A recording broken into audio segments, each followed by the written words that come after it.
Mr Speaker, normally we have a Cabinet Minister sent to the House to cover for the Prime Minister.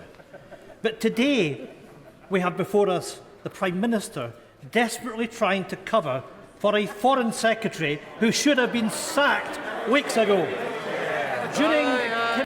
With all the talk of Cabinet reshuffle, can the Prime Minister guarantee that the Foreign Secretary will finally be sacked in any reshuffle?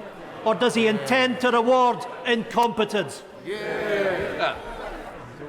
Always, Mr Speaker, happy to meet representatives of the Scottish Government and other devolved administrations, of course, Mr Speaker. But he asked some specific questions about the handling of requests from those still in Afghanistan. And those who've been interceding on their behalf. I can tell him that by close of play today, every single one of the emails from colleagues around this House will be answered. And thousands have already been done. And as for the question, Mr Speaker, of how many Arab candidates are remaining, I can tell him that the total number is 311, of which 192 responded to the calls that were put out. And I repeat, Mr Speaker, we will do absolutely everything we can to ensure that those people get the safe passage that they deserve, using the levers that I have described.